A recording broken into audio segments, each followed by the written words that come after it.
আসসালামু আলাইকুম ওয়া রাহমাতুল্লাহি ওয়া বারাকাতুহু।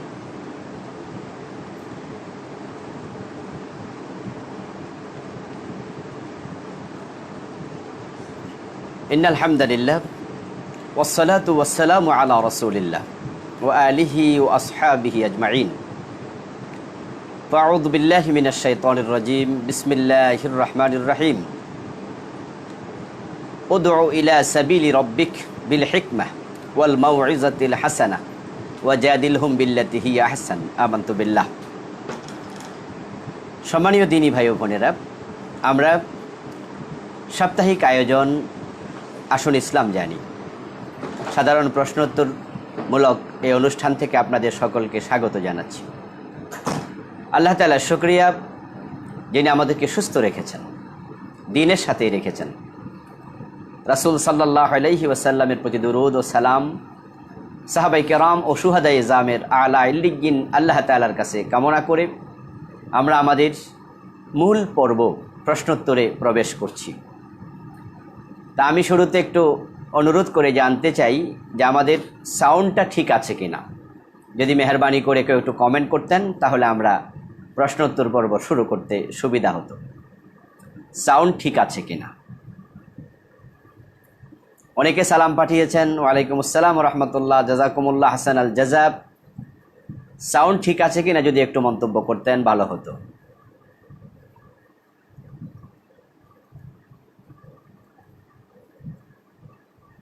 যারা লিখছেন কমেন্ট তারা একটু সাউন্ড সম্পর্কে কিছু লিখুন। মাশাআল্লাহ, সাউন্ড ও সব ঠিক আছে। আমাদের মাহবুব মোহন ভাই বলেছেন, ধন্যবাদ আপনাকে, জাযাকুমুল্লাহ। জাকির হোসেন ভাই জানতে চেয়েছেন 100 বছর আগের পুরাতন মসজিদ, এখন তা স্থানান্তর করা প্রয়োজন, ইসলামে অনুমোদন আছে কিনা। হ্যাঁ, ইসলামে মসজিদ স্থানান্তরের অনুমোদন আছে কতিপয় শর্ত সাপেক্ষে। 1 নাম্বার, সেটা যদি জনসংকুলন না হয়। সেখানে মসজিদ ছিল ছোট অবস্থায়, এখন বড় করার পরিবেশ নাই, কিন্তু মানুষ বেড়ে গেছে, লোকজন জায়গা হয় না। এই জাতীয় শর্তে মসজিদ স্থানান্তরের ব্যাপারে উলামায়ে কেরাম তারা একমত হয়েছেন, অনেকেই অনুমোদন করেছেন। তারা বলেছেন যে হ্যাঁ, মসজিদ স্থানান্তর করা যাবে, অপ্রয়োজনে করা যাবে না। অথবা মসজিদ এমন জায়গায় যেখানে এখন আর মানুষজন থাকে না, লোকালয় থেকে অনেক দূরে, একসময় লোকালয় ছিল, এই জাতীয় শর্তেও মসজিদ স্থানান্তর করা যাবে। নতুন লোকালয় যেখানে, ওই লোকালয়ে ওই মসজিদ স্থানান্তর করে নেওয়া যাবে। কিন্তু মসজিদের সেই জায়গাটা কি করা হবে সে বিষয়ে উলামায়ে কেরামের অধিকাংশের বক্তব্য হলো সংরক্ষণ করা লাগবে। সেখানে কোনো নাজায়েজ কর্ম অর্থাৎ অসুন্দর কোনো কর্ম অনুষ্ঠিত হয় এমন যেন না হয়। প্রস্রাব পায়খানা মানুষ করবে, অথবা গরু ছাগল প্রস্রাব পায়খানা করবে, অরক্ষিত থাকলে যা হয় এরকম করা যাবে না। অথবা সেখানে গান বাজনার আয়োজন হবে, কোনো বাজার ঘাট হয়ে যাবে যেখানে গান বাজনা হবে, নৃত্য হবে, এই জাতীয় কাজ করার সুযোগ নেই। এটাকে সংরক্ষণ করে মক্তব হিসাবে ব্যবহার করা যেতে পারে, অথবা অন্য কোনো ভালো কাজ, মাদ্রাসা করা যেতে পারে, এই জাতীয় কাজ করা যেতে পারে। সংরক্ষণটা লাগবে। যদিও হযরত ওমর রাদিয়াল্লাহু তাআলা আনহুর সময়কার একটি ঘটনা আছে, সেটা কুফাতে সংঘটিত হয়েছিল। আর কুফার গভর্নর ছিলেন তখন হযরত আব্দুল্লাহ ইবনে মাসউদ রাদিয়াল্লাহু তাআলা আনহু। তখন মসজিদ থেকে বাইতুল মালের কিছু সম্পদ চুরি হয়েছে।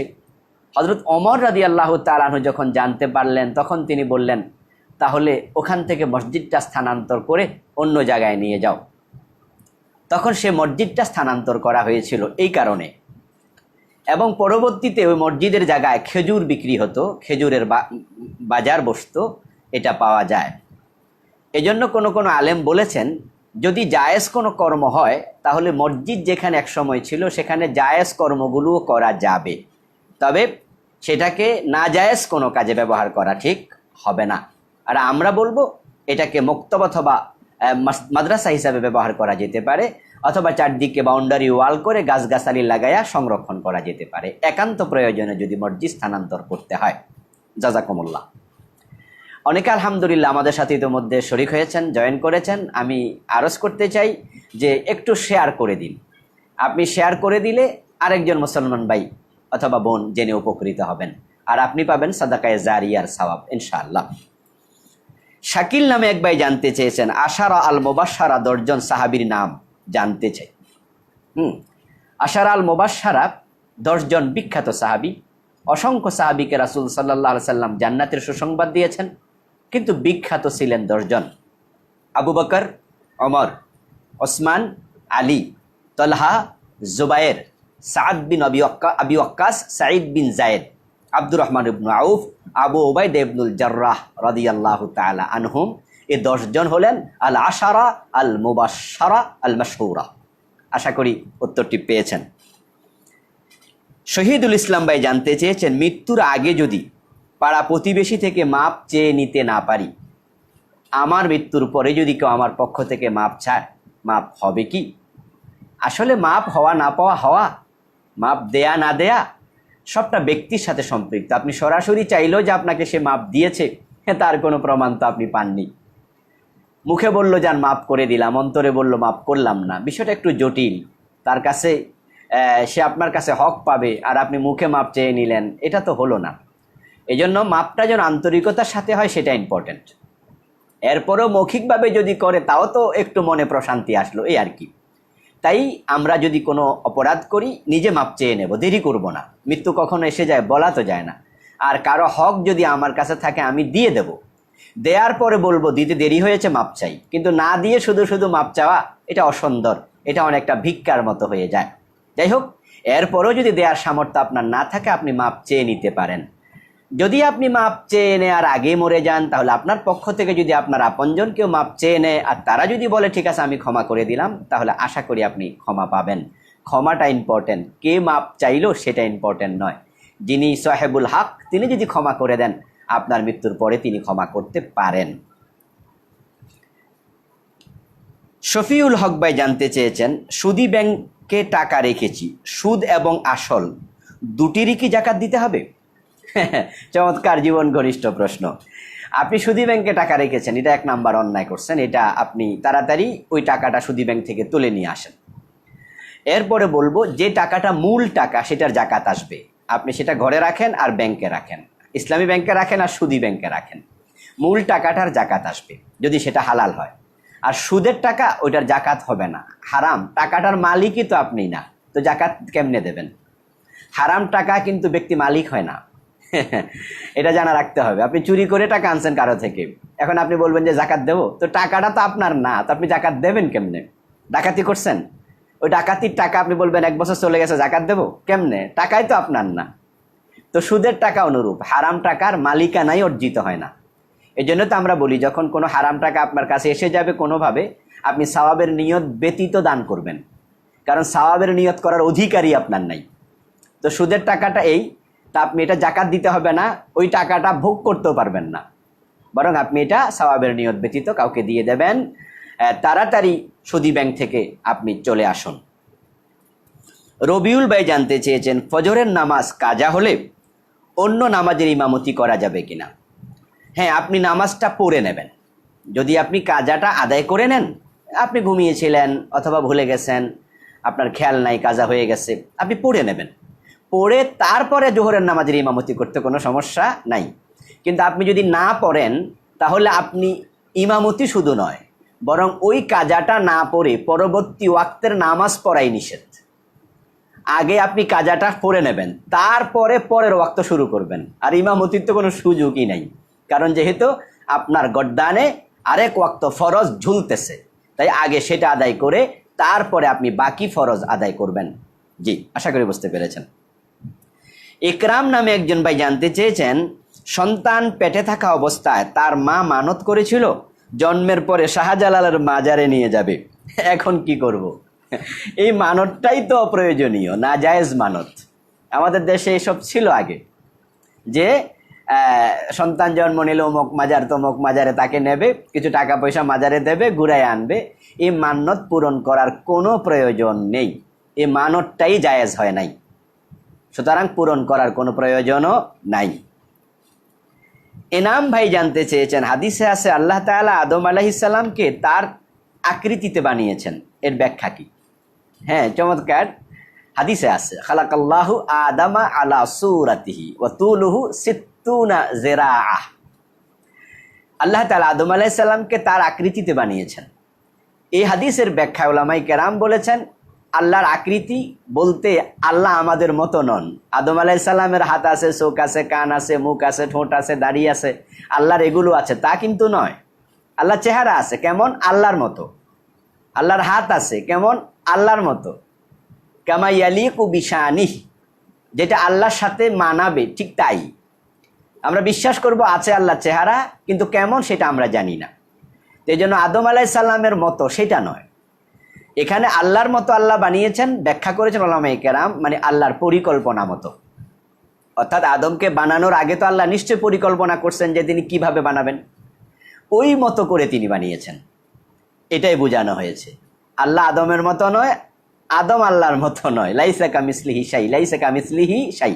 আল্লাহ তাআলা কোরআনে বলছেন আল্লাহর মতো কিছু নেই, সুতরাং ভুল বোঝা যাবে না। আশা করি বুঝতে পেরেছেন। আলাউদ্দিন ভাই জানতে চেয়েছেন, বর্তমানে দেনমোহরের টাকা সর্বনিম্ন কত হবে?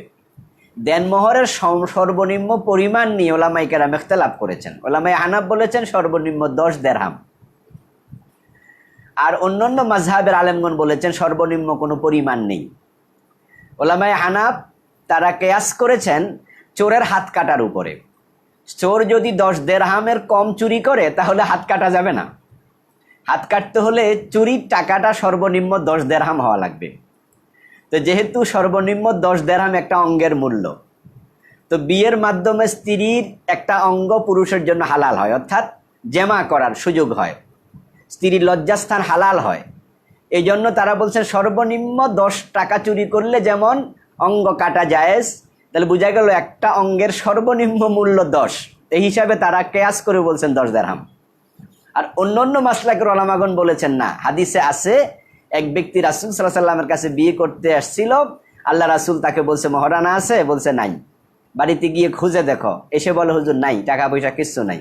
তো আল্লাহর হাবিব তখন বলছে ওয়ালাউ ফালতামিস ওয়ালাউ কানা খাতামাম মিন হাদিদ, বাড়ি গিয়ে তালাশ করে দেখো একটা লোহার আংটি পাও কিনা, লোহার আংটি পাইলে ওইটা নিয়ে আসো। তাহলে এতে বোঝা যায় যে দিরহামের নির্ধারিত অঙ্ক নাই, অল্প হইলেও হবে, মহারানা লাগবে। এই হাদিস দিয়ে ওনারা বলছেন মহারানার সর্বনিম্ন কোনো হার নেই, নির্ধারিত অঙ্ক নেই। আশা করি বুঝতে পেরেছেন। তবে হ্যাঁ, মহারানাটা মেয়ের সম্মানের আলোকে হওয়া দরকার, স্বামীর সামর্থ্যের আলোকে হওয়া দরকার। জি।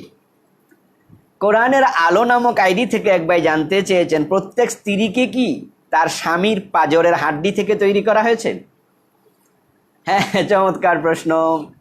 হাদিসে পাওয়া যায় হযরত আদম আলাইহিস সালামের বাম সবচেয়ে হাড্ডি দিয়ে বানিয়েছে।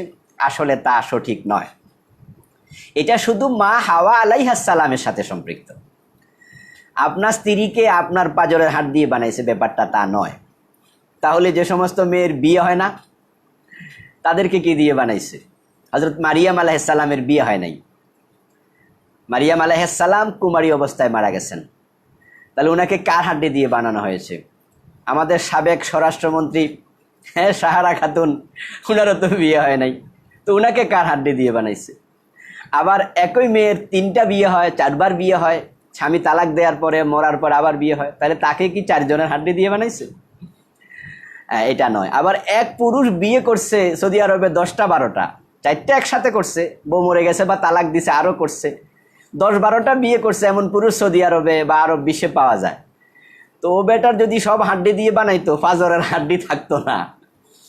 আসলে বাস্তবতা তা নয়, সকল পুরুষের হাড্ডি দিয়ে স্ত্রী বানানো হয়নি।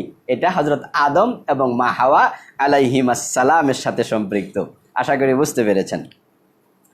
আল মামুন ভাই জানতে চেয়েছেন, কোনো ছেলে কোনো মেয়েকে যদি পছন্দ করে, বউ হিসাবে পেতে চায়, সে আল্লাহর কাছে দোয়া করতে পারবে? হ্যাঁ, পছন্দ বলতে ভালোবাসা যেন না হয়।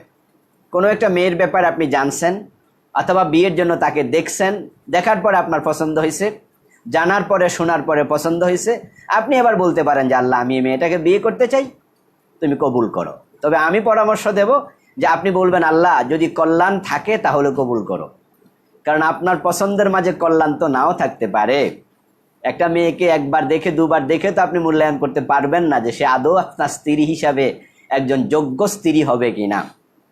এই জন্য বলবেন বিয়ের ব্যাপারে বা যে কোনো বিষয়ে যখন আমরা চাইবো, বলবো আল্লাহ তুমি কল্যাণের সাথে কবুল করো, অথবা কল্যাণ থাকলে কবুল করো, অকল্যাণ থাকলে আমাকে তুমি তা থেকে হেফাজত করো। আশা করি বুঝতে পেরেছেন। তবে প্রেম করে আবার আল্লাহর কাছে দোয়া করতে যাইয়েন না যে আল্লাহ অমুক মেয়ের আমি ভালোবাসি, তুমি তারে কবুল করো, কারণ আপনার এই ভালোবাসাটাই তো না জায়েজ। বিয়ের আগে কোনো ভালোবাসাবাসি নেই, বিয়ের পরে যত ভালোবাসা সবটুকু উজাড় করে ভালোবাসবেন। কিন্তু পরিতাপ, আমাদের দেশে বিয়ের আগে এমন ভালোবাসা, প্রেমিকার চুল নিয়ে কবিতা লেখে, আর বিয়ের পরে যখন ওই চুল তরকারিতে পায় তখন বউরে ফিডায়। বিয়ের আগে চুলের অনেক দাম, কবিতা লিখে ফেলে, তোমার চুলের সৌন্দর্যে হারিয়ে যায় মন। আবার বিয়ের পরে ওই চুল যদি বাতের মাঝে পড়ে তাহলে বউর তালাক পর্যন্ত দিয়ে দেয়। এমন ঘটনা বাংলাদেশে আগে ঘটতো। গ্রামের পুরুষেরা চুল পাইলে আর হুঁশ থাকতো না, এটা আঞ্চলিক একটা কুসংস্কার ছিল। তাহলে এই জন্য বিয়ের আগে ভালোবাসাই যাবে না, মনে রাখতে হবে বিয়ের পরে ভালোবাসা। জি, আশা করি বুঝতে পেরেছেন। আরিফুল ইসলাম ভাই জানতে চেয়েছেন, মসজিদের ভাঙতি টাকা যদি আমি নোট বানাই তাহলে কি আমানতের খেয়ানত হবে? না না, এটা আমানতের খেয়ানত হবে না। মসজিদের ভাঙতি টাকা আপনি নোট করতে পারবেন। তবে হ্যাঁ, এমনিতে যদি কেউ আপনার কাছে টাকা আমানত রাখে, তাহলে আপনি যদি সেটা ভাঙতি দেন বা সেটা কোনোভাবে ইউজ করতে চান, তাহলে কিন্তু অনুমতি নেওয়া উচিত।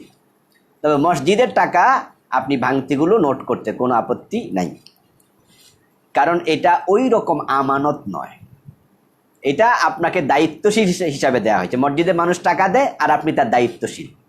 এই জসিমউদ্দিন ভাই জানতে চেয়েছেন, দোকানদার থেকে যে সেলামি বাবদ টাকা নেওয়া হয় ওই টাকা দিয়ে ব্যবসা করা কি জায়েজ? হ্যাঁ, নিশ্চয়ই জায়েজ। সালামি বাবদ যে টাকা নেয় ওই টাকাটা শর্ত সাপেক্ষে নেওয়া হয়, যে আপনি 1 লাখ টাকা দেবেন, এটা অগ্রিম, আপনি ভাড়া দেবেন মাসে 5,000 টাকা, যখন দোকান বিদায় নেবেন তখন 1 লাখ ফিরিয়ে দেবো। তাহলে এই 1 লাখ টাকা যিনি নিয়েছেন তিনি শর্ত সাপেক্ষে যেহেতু নিয়েছেন, তাই তার ভোগ করার অধিকার আছে, সে টাকা ব্যবহার করতে পারবে, আবার সময় মতো তাকে ফিরিয়ে দিতে বাধ্য থাকতে হবে। নাইম নামক একজন ভাই জানতে চেয়েছেন, নামাজের মাঝে মনোযোগ যদি না থাকে তাহলে নামাজ কবুল হবে? আসলে কবুল হওয়া নিয়ে তো প্রশ্ন জাগেই। যদি নামাজে মনোযোগই না থাকে তাহলে আল্লাহ ভালো জানেন তিনি কবুল করবেন কিনা। কারণ আমরা যখন নামাজে দাঁড়াই আমরা তো আল্লাহর সামনে দাঁড়াই। সুবহানাল্লাহ, হাদিসে আসছে মানুষ যখন নামাজে একাগ্রতার সাথে নামাজ পড়ে, রাসূলুল্লাহ সাল্লাল্লাহু আলাইহি সাল্লাম বলেছেন আল্লাহ তাআলা তার দিকে ততক্ষণ তাকায়া থাকে। আল্লাহু আকবার। যখন ব্যক্তি ইলতিফাত করে, অমনোযোগী হয়, এদিক সেদিক তাকায় অথবা অমনোযোগী হয়, আল্লাহ তার নজর ফিরিয়ে নেন। রাসূলুল্লাহ সাল্লাল্লাহু আলাইহি সাল্লাম বলেছেন, ইযা কামা আহাদুকুম ফি সালাতি ফাইন্নাহু ইউনাজি রাব্বাহ। সহিহ বুখারীর riwayat। ব্যক্তি যখন নামাজে দাঁড়ায় সে তার রবের সাথে কথা বলে। তা আপনি যখন নামাজে দাঁড়ান, একটি হাদিসে পাওয়া যায়, নামাজে দাঁড়ানোর পরে যখন আল্লাহ আপনার দিকে তাকিয়ে থাকেন আর আপনি আপনার মন, আমি আমার মনটা অন্যদিকে নেই, তখন আল্লাহ বলে, বান্দা আমার সে শ্রেষ্ঠ কে আছে যে তুই আমার কাছ থেকে মন ওর দিকে নিয়ে গেলি। আবার যখন আপনি মনটা দ্বিতীয়বার এরকম করেন, আল্লাহ আবার ডাকে। তৃতীয়বার যখন করেন, আল্লাহ আবার ডাকে। যখন আপনি এইভাবে বারবার মন ফিরিয়ে নেন নামাজ থেকে অন্যদিকে, তখন আল্লাহ আপনার থেকে মন আল্লাহ চেয়ার নজর ফিরিয়ে নেয়। আল্লাহ আকবার, আল্লাহ আকবার। এই জন্য আমরা নামাজে একাগ্রতার সাথে নামাজ পড়ব, আমরা নামাজে মন রাখার চেষ্টা করবো। আল্লাহ তৌফিক দান করুন। কবুল হওয়ার জন্য নিশ্চয়ই একাগ্রতার নামাজ খুবই দরকার, খুবই দরকার। আনু মোহাম্মদ ভাই জানতে চেয়েছেন, ঘরে স্ত্রী সন্তানদেরকে নিয়ে যদি জামাতে নামাজ পড়ি তাহলে কিভাবে পড়ব?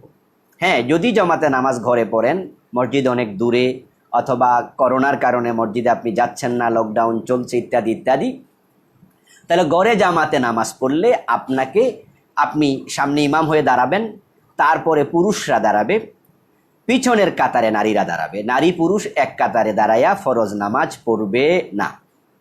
আর যদি ঘরে শুধু মহিলা থাকে, আপনার স্ত্রী আপনার মেয়ে আছে আর কোনো পুরুষ মানুষ নাই, তাহলে আপনি সামনে দাঁড়াবেন, উনারা পিছনের কাতারে দাঁড়াবে, অর্থাৎ নারীগণ পুরুষের সাথে একই কাতারে দাঁড়াবে না।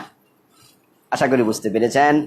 শামীম সরকার ভাই জানতে চেয়েছেন, মহিলাদের একা একা ইসলাম প্রচার করার জন্য বাড়ির বাহিরে যাওয়া জায়েজ কিনা?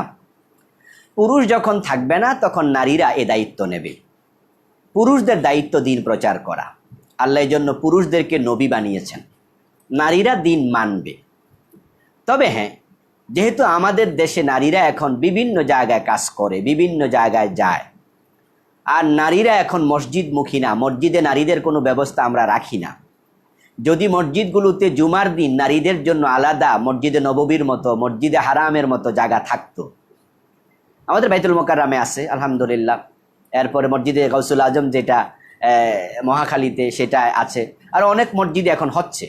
যদি এই জাতীয় একটা ফ্লোর নারীদের জন্য ছেড়ে দেয়া হতো, অথবা মসজিদের কিছু জায়গা ছেড়ে দেয়া হতো পর্দার সাথে, আর জুমার দিন মেয়েরা মসজিদে আসতেন কমপক্ষে, তাহলে কিন্তু পুরুষরা দিনের যে দাওয়াত দিচ্ছে, খুতবায় যে আলোচনা করছে 1 ঘন্টা আধা ঘন্টা, নারীদের অনেক উপকার হতো, তাদের কাছে দাওয়াত পৌঁছে যেত।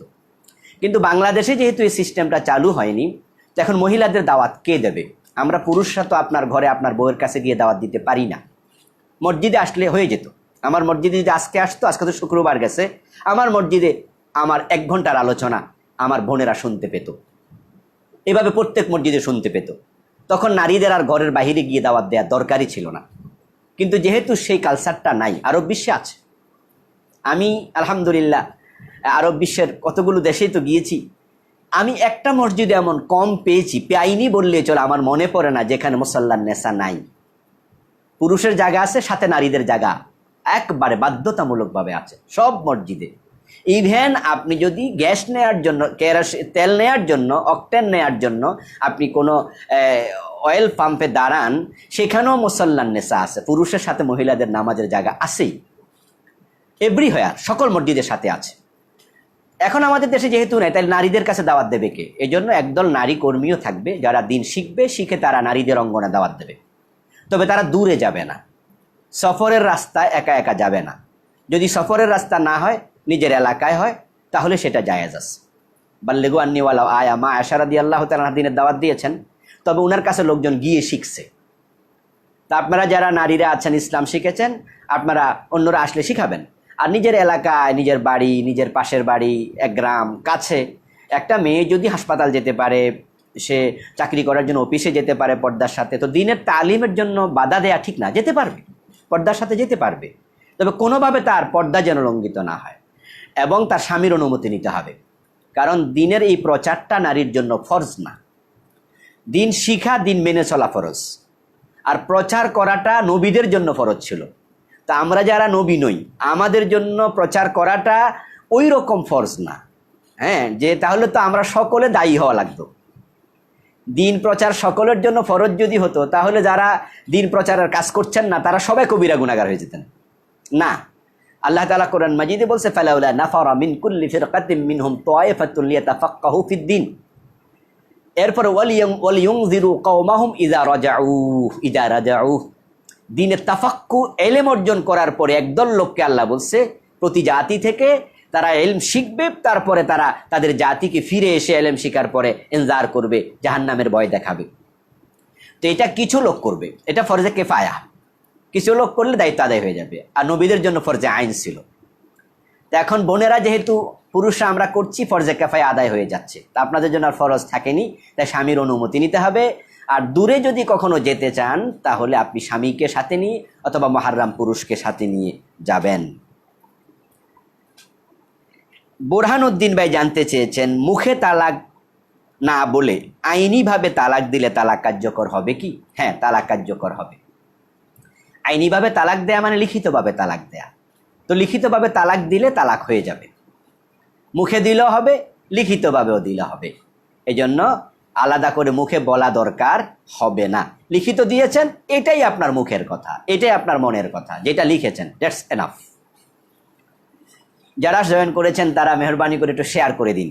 আমরা আবার অনুরোধ করছি, শেয়ার করলে আমাদের অন্য ভাই বোনরা জানতে পারবে। শাহরিয়ার ভাই জানতে চেয়েছেন, ইউনিফর্মে টাই আছে, অথচ এটা তো খ্রিস্টানদের লেবাস, পরা যাবে কি? লেবাস খ্রিস্টানদের টাই, এটা একবারে সঠিক কথা নয়। বরং হিন্দুরাও টাই পরে, ইহুদিরাও টাই পরে, খ্রিস্টানরাও পরে, বিভিন্ন জাতি পরে, এখন মুসলমানরাও পড়ছে। এটা কোনো ধর্মীয় সিমটম নয়। যদিও টাই পরাকে আমরা এনকারেজ করি না, আমরা ডিসকারেজ করি, নিরুৎসাহিত করি। এটাকে ইসলামী পোশাক বলা যাবে না, এটা পাশ্চাত্যের পোশাকই বটে। তবে এটা কোনো ধর্মীয় সিমটম নয়। খ্রিস্টানদের ধর্মীয় লগো হলো, সিমটম হলো ক্রুশ, যেটা আমাদের প্লাস চিহ্নের মতো ক্রুশ চিহ্ন, সেটা হলো তাদের সিমটম। তারা তাদের গলার মাঝে এটা ঝুলায়। তো টাইটা খ্রিস্টানদের ধর্মীয় কোনো পোশাক নয়, তাহলে তো ইহুদিরা পরতো না, অন্য ধর্মের লোকেরা পরতো না। এটা পাশ্চাত্যের একটা পোশাক, এটা তারা ধর্মীয় পোশাক মনে করে না। এই জন্যই কোনো ইসলামী স্কলার বলেছেন যে টাই পরলে গুনাহ হবে না। মান তাশাব্বাহা বিকাউমিন ফাহুয়া মিনহুম। এটা কোনো কাউমের তাসাব্বু না। কাউমের তাসাব্বু হলো তো এটা ধর্মীয় কালচার, যেমন হিন্দুদের পৈতা, এটা ধর্মীয় তাসাব্বু, এটা হিন্দুদের কাউমের সাথে তাসাব্বু। ওদের ক্রুশ চিহ্ন খ্রিস্টানদের, এটা করা যাবে না, এটা তাসাব্বু।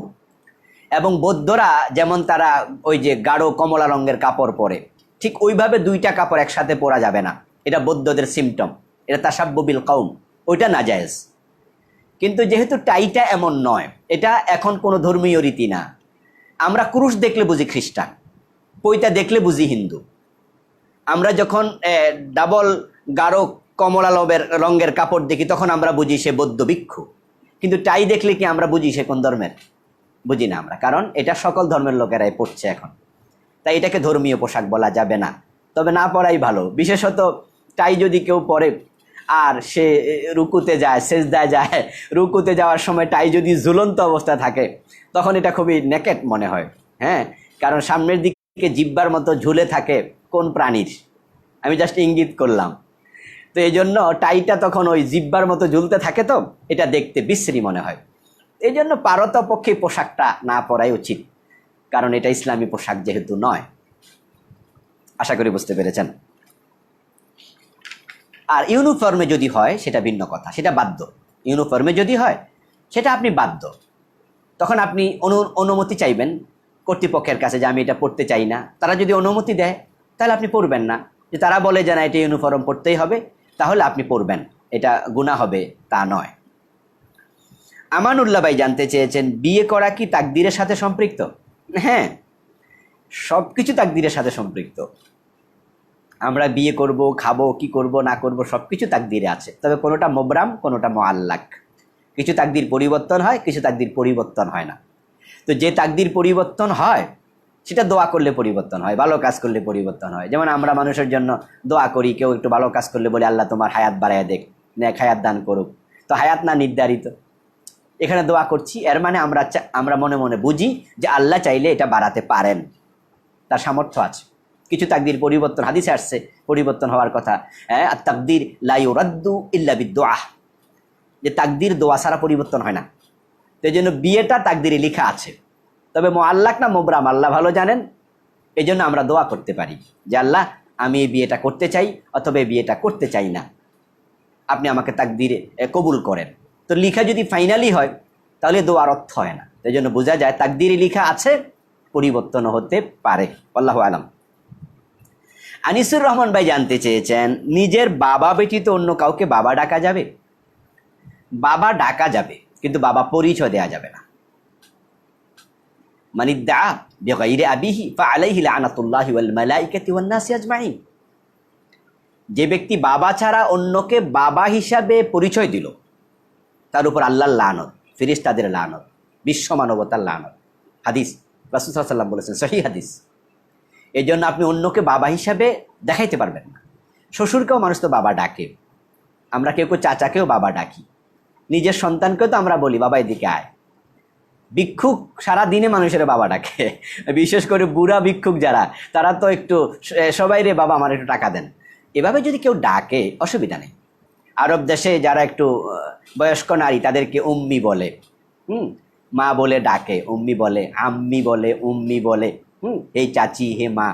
এভাবে কাউকে শাশুড়িকে মা ডাকা, শ্বশুরকে বাবা ডাকা, এটা নাজায়েজ নয়, কিন্তু পরিচয় দেয়া যাবে না। শ্বশুর আপনি বাবা ডাকছেন, কিন্তু কেউ জিজ্ঞাসা করলো উনি কে, তখন আপনি বলতে পারবেন না আমার বাবা, হারাম। তখন বলবেন উনি আমার শ্বশুর। এভাবে যারা পালক পুত্র পালে তাদেরকেও বাবা ডাকে, আমরা বলি ডাকতে পারে, ডাকা তো জায়েজ, কিন্তু পরিচয় দিতে পারবে না। যখন কেউ জিজ্ঞাসা করবে বলবে যে উনি আমার পালক, আমাকে পালছে, উনি আমার চাচা বা আমার আত্মীয়। ঠিক ওই ব্যক্তির জন্য একই, উনিও বলবে যে আমি তাকে পালছি, কিন্তু আমি তার বাবা নই। হ্যাঁ, পালক পুত্রেরও বাবা হওয়া যাবে না।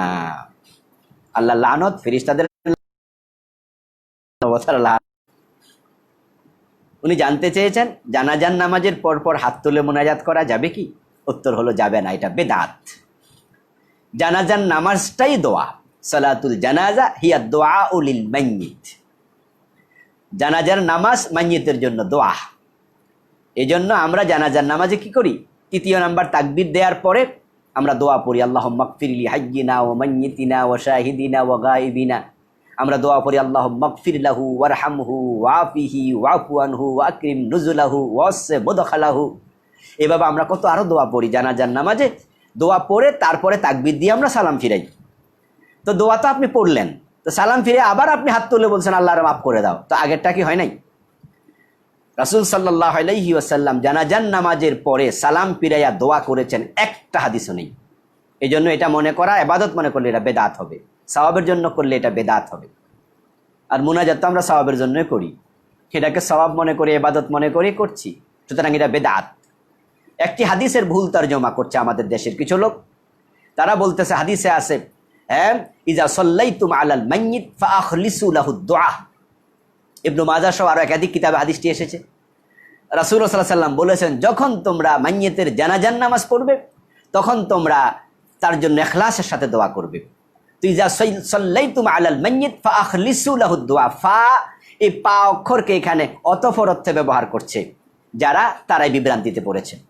তারা বলে ফা মানি অতঃপর। তো যখন তোমরা মাইয়িতের জন্য নামাজ পড়বে, জানাজার নামাজ পড়বে, তারপর তোমরা ইখলাসের সাথে দোয়া করবে, তারা এই অর্থ করছে। এই তরজমা একবারে ভুল।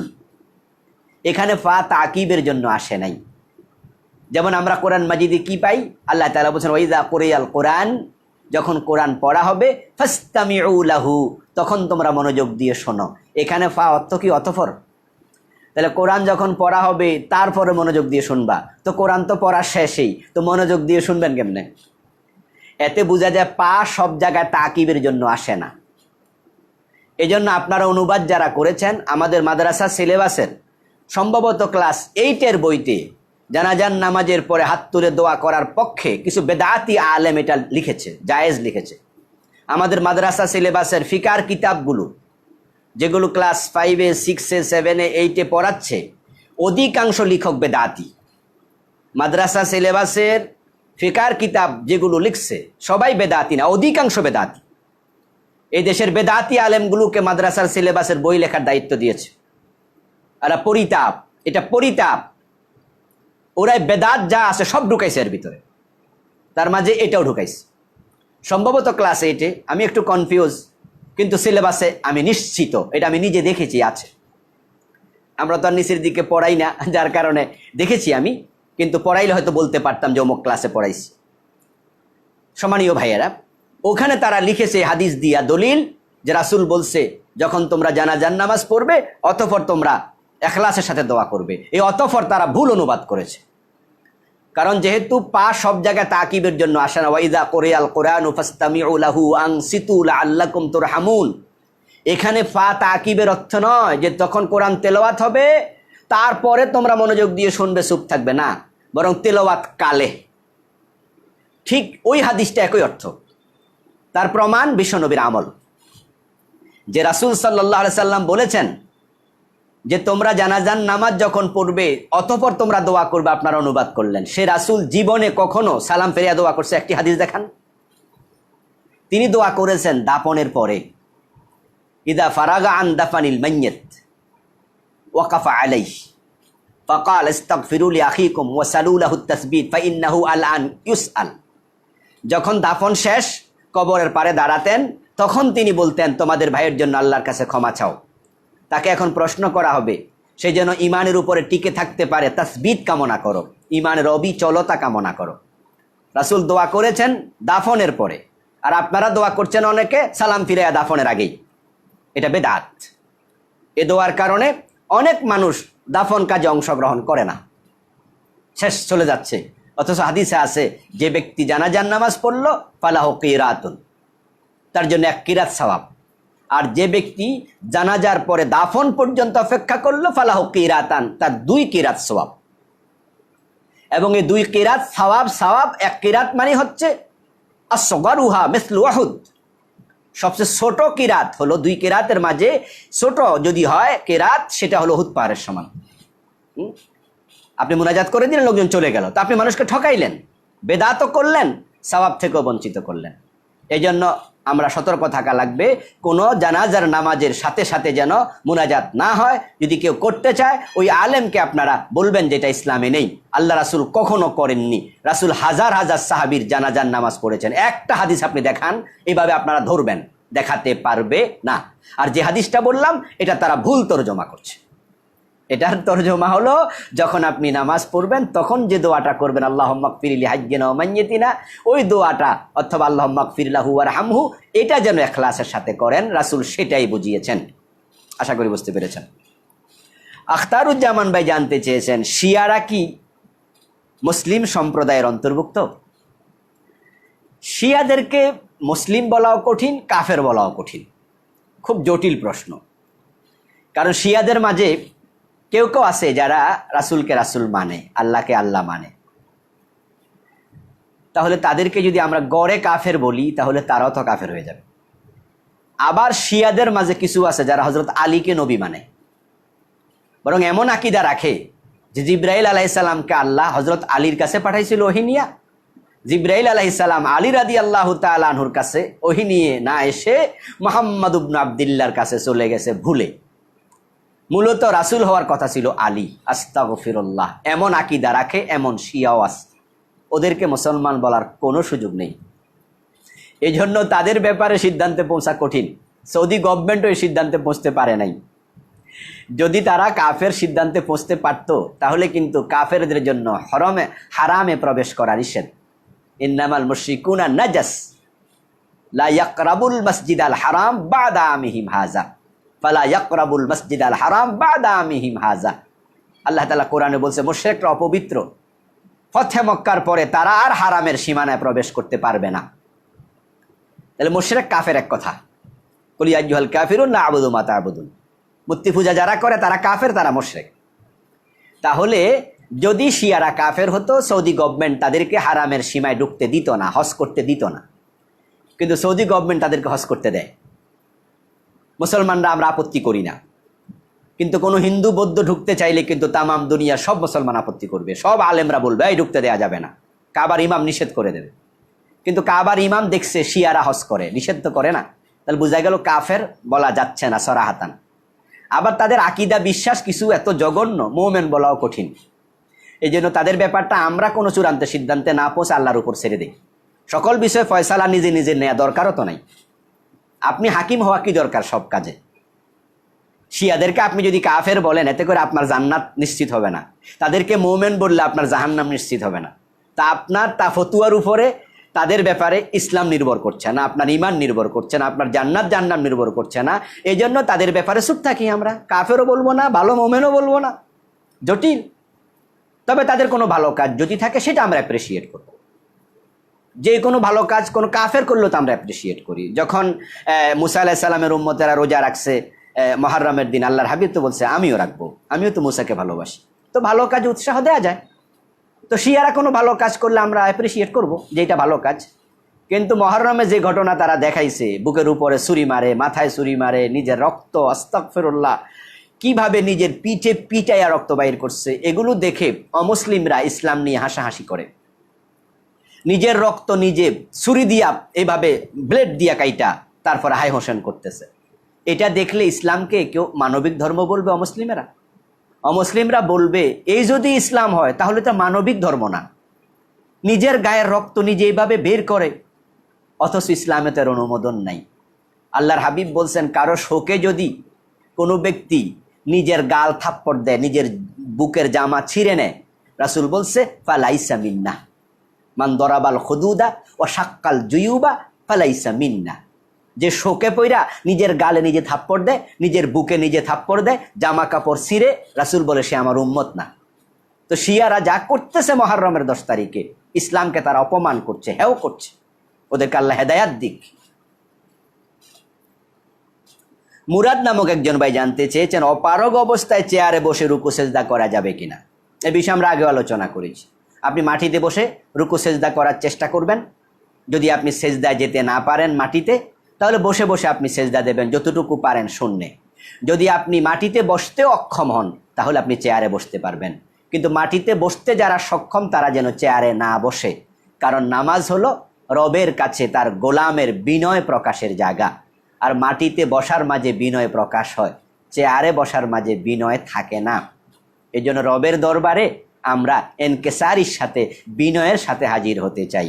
তবে কেরাত যদি দাঁড়িয়ে পড়তে সক্ষম হন, কেরাতটা দাঁড়িয়ে পড়বেন, তারপরে আপনি মাটি অথবা চেয়ারে বসে রুকু সেজদা করবেন। আশা করি বুঝতে পেরেছেন। তবে দাঁড়িয়েও তো রুকু করা যায়, যারা দাঁড়িয়ে কেয়াম করে কেরাত পড়তে পারবে দাঁড়িয়ে, তারা তো রুকুও করতে পারবে, শুধু সেজদাটা হয়তো আপনি মাটিতে বসে করতে হবে অথবা চেয়ারে বসে। আমিন গাজী বলেছেন, রাগ করে বউকে 3 বার তালাক বলেছি, মায়ের সাথে রাগ করে, কিন্তু মন থেকে বলিনি। তালাক হবে? মায়ের সাথে রাগ করে বউকে তালাক দিতে যান কেন? ঠিক না, মোটেও ঠিক না। এটা আপনি তালাক দেবেন কেন? অন্য কথা বলা যায় না? আপনি যদি মায়ের সাথে রাগ করে বউকে দা দিয়ে কোপ দিতেন তাহলে কি রক্ত বের হতো না? রাগ করে যদি বউকে আপনি ধাক্কা দিয়া মাটিতে ফেলে দিতেন, সে কি ব্যথা পেত না? মনে মনে আছে যে আমি তাকে কোপ দিলাম যেন সে রক্ত বের না হয়, আপনার মনের কোনো লাভ হবে? কোপ লাগলে তো রক্ত বের হবেই। ঠিক একই কথা, তালাক দিয়েছেন, মনে যদি নাও থাকে তালাক হয়ে যাবে। আমরা মুখের কি আছে সেটা দেখেই তো আমরা ঘোষণা দিই। লা ইলাহা ইল্লাল্লাহু মুহাম্মাদুর রাসূলুল্লাহ কালেমা ঘোষণা দিয়েছে কোনো হিন্দু, কোনো বৌদ্ধ হুজুরের কাছে এসে। মনে ছিল কিছু পয়সা কামাই করব, কারণ নতুন মুসলমান হলে পাবলিক পয়সা দেয়। আমাদের দেশে একটা কালচার আছে, মুসলিমকে আমরা টাকা দিই, এবং কিছু লোক আছে এরকম পরিচয় দেয়, মুসলিম বলে বলে টাকা কালেকশন করে। জিজ্ঞাসা করি, মুসলিম আপনি? হ্যাঁ। কবে ইসলাম গ্রহণ করছেন? হয়তো 80 সনে। তো 80 সন হলে ইসলাম গ্রহণ করলেন, এখন 2020 40 বছর পরে মুসলিম, পুরান হইবেন কবে? এই জন্য কেউ কেউ এটা ব্যবসার একটা উপাদান বানিয়েছে, পাথেও বানিয়েছে। সবাই না, কিছু লোক এটা করছে, আমরা দেখতে পাচ্ছি। এখন ওই যে ব্যক্তি টাকা কামানোর জন্য কালেমা পড়ছে, কালেমা পড়ার পরে কিন্তু আমরা তাকে মুসলমানই বলছি, তার মনে কি ছিল সেটার উপরে ডিপেন্ড করে আমরা ফতুয়া দিচ্ছি না। তাও আপনি মনে মনে তালাক দেবেন না, কিন্তু মুখে তালাক, আপনি মনে মনে তালাক দিলেন না, মুখে দিলেন, মুখের উপরে ভিত্তি করে ফতুয়া হবে, তালাক হয়ে যাবে। আজাদ নামক একজন জানতে চেয়েছেন, একজন আলেম বলেছেন কবিরা গুনাহগার চিরস্থায়ী জাহান্নামী। আমি জানতে চাই তাহলে নেকি এবং গুনাহ ওজন করা হবে কোরআনে আছে, এই আয়াতের অর্থ কী? চমৎকার প্রশ্ন। আসলেও যদি কবিরা গুনাহ আমল নামায় থাকলে চিরস্থায়ী জাহান্নামী কেউ হয়ে যায়, তাহলে তো তারা নেক এবং বদের ওজন করার প্রয়োজন নাই। একটা কবিরা গুনাহ থাকলে চিরস্থায়ী জাহান্নামী। আর এই মাসালা যদি ঠিক হয় ওই হুজুরের বক্তব্যের আলোকে, তাহলে ওই হুজুরও জান্নাতি হবে কিনা আমার সন্দেহ। যেমন আমি আবুল কালাম আজাদ ওয়াজ করতেছি, আমার আমল নামায় কবিরা গুনাহ নাই এমন দাবি আমি করতে পারবো? আপনারা যারা শুনছেন, আপনি বলতে পারবেন যে আপনার আমল নামায় কবিরা গুনাহ নাই? নবী ছাড়া এই দাবি কি আসলে কেউ করতে পারবে? কেউ পারবে না। তাহলে কবিরা গুনাহ থাকলে চিরস্থায়ী জাহান্নামী, এই হুজুরও তো জাহান্নামী হবে। জান্নাতি হওয়া তো দুষ্কর। তাওবা আপনি করবেন, ঠিক আছে, কিন্তু তাওবা মাফ করতে, কবুল করতে আল্লাহ কি বাধ্য? আল্লাহ বাধ্য? তিনি তাওবা কবুল করবেন যদি তিনি পছন্দ করেন, যদি তিনি মনে করেন যে কবুল করলাম। কিন্তু আপনার তাওবা তিনি কবুল করলেন না, আপনার কি করার আছে? আল্লাহ কি বাধ্য? তা আপনি তাওবা করলেন কবিরা গুনাহ থেকে, আল্লাহ মাফ করেছেন, 2-4টা রয়েছে, তা আপনি ফতুয়া দিলেন যে কবিরা গুনাহ থাকলে চিরস্থায়ী জাহান্নামী, তাহলে তো আপনার উপায় নেই। আল্লাহ তাআলার জন্য কোরআন মাজিদে বলছেন, ফাআম্মা মান সাকুলাত মাওয়াজিনু ফাহুয়া ফি ঈশাতির রাদিয়া ওয়া আম্মা মান খাফফাত মাওয়াজিনু ফাউম্মুহু হাবিয়া। আল্লাহ গুনাহ মাপবেন, ওজন করবেন। যার সওয়াব বেশি হবে, গুনাহ কম হবে, ফাহুয়া ফি ঈশাতির রাদিয়া, আল্লাহ খুশি হয়ে তাকে জান্নাত দিয়ে দেবেন। গুনাহগুলো আল্লাহ ঢেকে রাখবেন, যেটা প্রাধান্য পাইছে সেটাই মুক্তি, এজন্য তিনি ওজন করবেন। যদি কবিরা গুনাহ থাকলে চিরস্থায়ী জাহান্নামী, তাহলে এই আয়াতের ওজনের দরকার কি? আল ওয়াজনু ইয়াউমা ইযিনিল হক, আল্লাহ তাআলা কোরআনে বলছেন সেদিন ওজন হবে, এটা সত্য, যথাযথ ওজন হবে। ওজন নিয়ে কোরআনে অনেক আয়াত, তো আল্লাহ তাআলা ওজন করবেন। এতে প্রমাণিত হয় কবিরা গুনাহ থাকলেই জাহান্নামী হবে না। এবং রাসূল শাফাআত করবেন। শাফাআত কাদের জন্য? সুস্পষ্ট হাদিস, শাফাআতি লি আহলি কাবাইরি মিন উম্মতি, যে আমার উম্মতের কবিরা গুনাহগারদের জন্য আমার শাফাআত থাকবে। এই হাদিসগুলো দেখে কি আপনি কবিরা গুনায় উৎসাহিত হবেন? আস্তাগফিরুল্লাহ। এই হাদিসগুলো তো আমরা আগ থেকেই জানি, তাই বলে কি আমরা উৎসাহিত হয়ে কবিরা গুনাহ করি? কোনো মুমিন এটা করতে পারে? এই হাদিসগুলো দেখে আমরা আশা করি, আল্লাহর কাছে আমরা ক্ষমা চাই, ভয় করি জাহান্নামের, আশা করি জান্নাতের, যে রাসূল শাফাআত করবেন কবিরা গুনাহ থাকলে। তবে রাসূল উম্মত হিসাবে চিনতে হবে তো, লি উম্মতি বলছে তো। তো যে ব্যক্তি মুনাফিক তাকে তো রাসূল উম্মত হিসাবে চিনবেন না। উম্মত হিসাবে চিনার জন্য নামাজ কবুল হবে, তখন আপনার অজুর অঙ্গ থেকে নূর বের হবে, রাসূল দেখে বুঝবেন আমার উম্মত, কিন্তু আপনার কিছু গুনাহ আছে, রাসূল সুপারিশ করবেন। যাদের কবিরা গুনাহই নেই তাদের জন্য সুপারিশ দরকার আছে। তো সুপারিশের আয়াতগুলো কোরআন শরীফে তো সুপারিশের অনেক আয়াত আছে। কোন সুপারিশ বলতে কিছু নাই। আস্তাগফিরুল্লাহ বলে কি? মান যাল্লাযী ইয়াশফাউ ইনদাহু ইল্লা বিইজনি।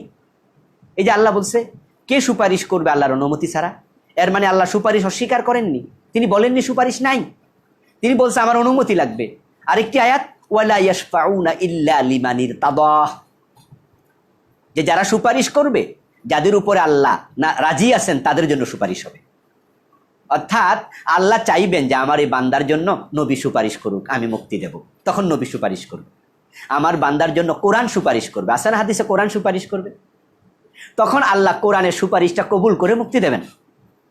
তো যদি কবিরা গুনাহ থাকলে জাহান্নামে চিরকাল হয়, চিরস্থায়ী হয়, তাহলে সুপারিশের দরকার কি? সে তো চিরকাল জাহান্নামী হয়ে গেল। আর যার কবিরা গুনাহই নাই তার জন্য সুপারিশ তো দরকারই নেই। এই জন্য আপনারা যারা এই ওয়াজগুলো করতেছেন মহতারামেরা, একটু বুঝে শুনে করেন। এটা মুতাজিলাদের আকীদা, এটা খারিজিদের আকীদা, এটা আহলে সুন্নাত ওয়াল জামাতের আকীদা নয়। আর খারিজি মুতাজিলার ব্যাপারে উলামায়ে কেরামের বক্তব্য, তারা পথভ্রষ্ট, ফিরকায়ে দাল্লাহ। এই জন্য কোরআন পড়বেন, নিশ্চয়ই পড়বেন, পড়তেই হবে। তবে কোরআন বুঝতে গেলে হাদিস থেকে হাদিসের আশ্রয়, কোরআন বুঝতে গেলে হাদিসের আশ্রয় নিতে হয়। হাদিসের আশ্রয় না নিয়ে কোরআন বোঝা যায় না। এই জন্যই তো আল্লাহ তাআলা কোরআন মাজিদে বলছেন কুল ইন কুনতুম তুহিব্বুনাল্লাহা ফাত্তাবিউনি, আমাকে অনুসরণ করো। রাসূলের অনুসরণ করবেন হাদিস বাদ দিয়া কেমনে? মা আতাকুমুর রাসূলু ফাখুযুহু ওয়া মা নাহাকুম আনহু ফান্তাহু। আমার রাসূল যা এনেছেন তা ধরো, যা ছেড়েছেন তা ছাড়ো। হাদিস বাদ দিলে হবে না। কোরআনে আছে রুকু করো, কিন্তু রুকুটা কেমনে করবেন সেটা কোরআনে আছে নাই। কোরআনে আছে সেজদা করো, সেজদা করতে কপাল জমিনে ঠেকানো লাগে, কোথায় কোরআনের আছে? নাই তো। রুকু যখন করবেন একটা, সেজদা করবেন আবার দুইটা, কোরআনে কোথায় আছে যে রুকু একটা সেজদা দুইটা? নাই তো। এতে বোঝা যায় কোরআন যদি কেউ বুঝতে চায় তাকে হাদিসের কাছে যেতেই হবে। এই জন্য যে সমস্ত আয়াতে কারিমাতে আছে যারা কবিরা গুনাহ করবে, যেমন মানুষ হত্যা করলে চিরস্থায়ী জাহান্নামী, মান কাতালা মুমিনান মুতাআম্মিদান ফাজাযাউহু জাহান্নাম খালিদান ফিহা। এখন আপনি বলবেন এই যে আল্লাহ বলছে যে হত্যা করলে চিরস্থায়ী জাহান্নামী, এখন রাসূল কি বুঝাইছেন এবার হাদিস ব্যাখ্যা করুন। এই আয়াত যে রাসূল আমাদেরকে তেলাওয়াত করে শোনালেন যে জিবরিল নাজিল করছে, সেই রাসূল তো আবার বলছে ফাআম্মা মান সাকুলাত মাওয়াজিনু, উনি তো আবার শোনাচ্ছেন যে জিবরাইল এটাও নাজিল করছে। এবং সেই রাসূল যার উপরে কোরআন নাজিল হয়েছে তিনি বলতেছেন যে আমার কবিরা গুনাহগার উম্মতের জন্য আমি সুপারিশ করব। তাহলে এবার রাসূল থেকে ব্যাখ্যা জানতে হবে যে হাদিসে কি বলছে। কেউ কেউ বলছে না কোরআন এনাফ, কোরআন যথেষ্ট। এটা আহলে কোরআন নামে এক পথভ্রষ্ট সম্প্রদায় বের হয়েছে যারা হাদিস অস্বীকার করছে। কিছু লোক আছে বুখারী শরীফের হাদিস অস্বীকার করছে, সহিহ হাদিস সহিহ না। আস্তাগফিরুল্লাহ, কেমন কথাবার্তা! কোরআনের সাথে যে হাদিস মিলবে না সেটা বুখারী শরীফে থাকলেও মানব না। আস্তাগফিরুল্লাহ আল আযীম। আপনি এটা কোত্থেকে পাইলেন? এই চিন্তা আপনার ভিতরে কোত্থেকে ঢুকে? বরং আপনার বলা উচিত ছিল যদি কোরআনের বিরোধী কোনো হাদিস দেখি তাহলে আমরা কি করব? আমরা তখন সাজেশন করব যে আপনি তখন আগের ওলামারা যারা এলেমের বাহার ছিলেন, সমুদ্রের মতো এলেম ছিল, যাদেরকে আমরা বলি অমুক নিয়েছে তারা হাজার হাজার হাদিস, সকল হাদিস মুখস্থ। ইমাম ইবনে তাইমিয়া যে হাদিস জানে না, মুহাদ্দিসিন কেরামের কারো কারো বক্তব্য সেটা হাদিস না। এত বড় মুহাদ্দিস ছিলেন। মুহাদ্দিসরা কি বলেছেন, কি ব্যাখ্যা করেছেন, আপনি সে ব্যাখ্যা জানুন। আপনার কাছে মনে হচ্ছে এটার সাথে ওইটা সাংঘর্ষিক, কোরআনের সাথে হাদিস মিলছে না, আপনি না বুঝার কারণে এটা বলছেন, কিন্তু যখন মুহাদ্দিসদের এই হাদিসের ব্যাখ্যা দেখবেন তখন আপনার কাছে বিষয়টা ক্লিয়ার হয়ে যাবে। এই জন্য আমি বলবো মহতারাম আলোচক ভাইয়েরা, যারা এই জাতীয় আলোচনা করছেন, জাতির কাছে আপনারা আইডল কেউ কেউ, জাতি তো আর বোঝে না কার ইলমের দৌড় কতটুকু। সুন্দর করে কিছু আয়াত কায়াত বলছেন, আপনি কিছু কথাবার্তা বলছেন, ভাবছেন যে আপনি সামনে লাখ লাখ জনতা, অনেক শ্রোতা, তাই আপনার মতো মুহাক্কিক মুদাব্বির আর কে আছে, আপনি অনেক বড় মাপের আলেম হয়ে গেছেন, তাই আপনি নিজে কোরআন হাদিস এখন আর একত্র না করে নিজের মন মতো ফতুয়া দেবেন। পথভ্রষ্ট হবে জাতি, পথভ্রষ্ট হবেন আপনি। এই জন্য ইলমের অমুক নিতে হবে। আপনি যখন কোথাও থেমে যাবেন, আপনাকে দেখতেই হবে যে আমার আগেকার আলেমরা এই জায়গায় কি বলেছে। কারণ তারা আগেকার যারা আলেম, আমি আবুল কালাম আজাদ, তাদের লেখা বই হয়তো 10 ভাগের 1 ভাগও পড়ি নাই, এমন লেখক আছে। তিনি যা লিখছেন আমি তার 10 ভাগের 1 ভাগ পড়িয়ে নাই। আল্লামা সুয়ুতির লেখা সব বইয়ের নামও আমি জানি না। এখন আমি নিজে নিজে মুফতি হয়ে যাব। এই জন্য আমি আপনাদের সামনে এই যে প্রতি 1 ঘন্টা আলোচনা করি, আমি কিন্তু সব আগে জানি কে কি বলছে। কোনো প্রশ্ন আসলে যখনই ধাক্কা খাই যে এটা তো আমার চোখে পড়ে নাই, ফতুয়াটা কি হবে, সাথে সাথে আমি কিতাবে ঢুকি, গুগলে ঢুকি, ইন্টারনেটে ঢুকি। বিভিন্ন কিতাব এখন তো লোড করা আছে, কিতাবগুলো তাফসিরগুলো কুরতুবি কি বলেছে, হ্যাঁ আল্লামা তাবারি কি বলেছে, বুখারীতে এটা কি বলেছে, ইমাম মুসলিম এই ব্যাপারে কি বলেছে, এগুলো দেখে তারপরে আপনাদেরকে শোনাতে আসি।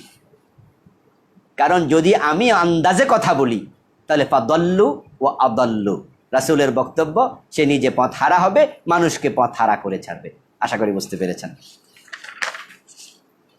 তৈয়বুর রহমান ভাই জানতে চেয়েছেন ইমামের পিছনে আউযুবিল্লাহ বিসমিল্লাহ পড়া লাগবে? হ্যাঁ, যারা ইমামের পিছনে কেরাত পড়ে না তাদের লাগবে না, আর যারা ইমামের পিছনে সূরা ফাতিহা পড়ে তারা আউযুবিল্লাহ বিসমিল্লাহ পড়বে, এটা সুন্নাহ। ইউসুফ নামে একজন ভাই জানতে চেয়েছেন জুমার দিন নামাজের আগে কাবলাল জুমা তাহিয়াতুল ওযু পড়ি, কিন্তু সেটা আজানের আগে পড়া যাবে? আজানের আগে পড়তে পারবেন নিশ্চয়। মসজিদে ঢুকলে আপনি তাহিয়াতুল মসজিদ 2 রাকাত নামাজ পড়ে নেবেন, ওই 2 রাকাত আপনি পড়ে নিলেন, সেটা আপনার সকাল 10টায় ঢুকলেও পড়ে নেবেন, অর্থাৎ আপনি যখন ঢুকবেন তখনই পড়ে নিলেন। আর আজানের পরে যদি আপনি আরো 2 রাকাত পড়তে চান, আরো 4 রাকাত পড়তে চান, সুযোগ আছে। 2 রাকাত করে পড়ুন, অথবা শুধু 4 রাকাত পড়বেন, আরও এভাবে পড়তে থাকবেন ইমাম বের হওয়া পর্যন্ত। আপনার যত রাকাত পড়তে মন চায় জোর সংখ্যা মিলে আপনি পড়তে থাকবেন। জাকির হুসেন ভাই জানতে চেয়েছেন আমরা শিয়াদেরকে গালিগালাজ করি, কিন্তু মজলুমদের পক্ষে শিয়ারাই তো কথা বলে, আরব বিশ্বের সুন্নিরা চুপ থাকে, এটার বাস্তব রূপ কি? এখানে এসে আমি আপনার সাথে একমত। শিয়াদের এই কাজের আমরা প্রশংসা করব। কিছুক্ষণ আগে আমি শিয়াদের ব্যাপারে বলেছি, এখন তাদের পক্ষে, কিছুক্ষণ আগে ছিলাম বিপক্ষে, যে তাদের ইমান নিয়ে আমারও প্রশ্ন। ভালো মুসলমান বলা কঠিন, আবার কাফের বলা কঠিন, কিন্তু তারা যখন ভালো কাজ করবে তখন তাদের পক্ষে থাকবো, ভালো কাজকে ভালো বলবো। শিয়ারা মাজলুমদের পক্ষে কথা বলে, মুসলমানদের পক্ষে, এটা সত্য কথা। কিন্তু কিছু সুন্নি নামদারি লোক আছে, যেমন দুবাই, মুসলমানদেরকে জবে করছে যে নরেন্দ্র মোদী, তাকে নিয়ে স্বর্ণের বিশাল বড় মাপের নেকলেস উপহার দিচ্ছে। দুবাই ইসরায়েলের সাথে বন্ধুত্ব করছে। দুবাই হচ্ছে পৃথিবীর মুসলিম রাষ্ট্রের মাঝে সবচেয়ে নিকৃষ্ট রাষ্ট্র, যেখানে মহিলারা উলঙ্গ চলে, অর্ধুলঙ্গ, নেকেট চলে। দুবাইয়ের মতো পৃথিবীর কোনো মুসলিম দেশে এত নেকেট চলে না। ওই দুবাই বন্ধুত্ব করছে ইসরায়েলের সাথে, করবেই তো, তারা যেমন তাদের বন্ধু তেমন। বন্ধুত্ব করছে ভারতের সাথে। অথচ কোরআন মাজিদ আল্লাহ তাআলা বলছে ইহুদিরা হচ্ছে আশাদ্দুন নাস আদাওয়াতান লিল্লাযিনা আমানু ওয়াল ইয়াহুদ ওয়ালা তাজিদান্না আশাদ্দান নাস আদাওয়াতান লিল্লাযিনা আমানু ওয়াল ইয়াহুদ সুম্মা আল্লাযিনা আশরাকু। আল্লাহ তাআলা কি বলছেন? অবশ্যই আপনি মুসলমানদের সবচেয়ে বড় দুশমন হিসাবে পাবেন যারা ইহুদি, তাদেরকে। দুবাই তাদের সাথে বন্ধুত্ব করছে। দুবাই সুন্নি কিন্তু ইরানি শিয়া, তারা ইহুদি, তারা শিয়া, তারা ইহুদির সাথে বন্ধুত্ব দুবাইয়ের মতো ঘোষণা দিয়ে করে না। তারাও করে তলে তলে, ঘোষণা দিয়া না। তারা ভারতের সাথে বন্ধুত্ব করে না, এইভাবে ডাইকা নিয়া নেকলেস উপহার দেয় না। তো এখানে আমরা যখন দেখব যে শিয়ারা মাজলুমদের পক্ষে, তখন আমরা শিয়াদের প্রশংসা করবো, এই কাজটা ভালো। সুন্নিরা যখন সুন্নি নাম নিয়েও বিরোধিতা করবে না মাজলুমদের, তখন আমরা বলবো সুন্নিদের এই কাজটা ভালো নয়।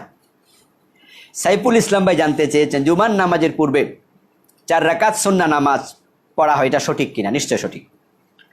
2 রাকাতও আছে, 4 রাকাতও আছে। 5 ওয়াক্ত নামাজের পর কি কি আমল করব?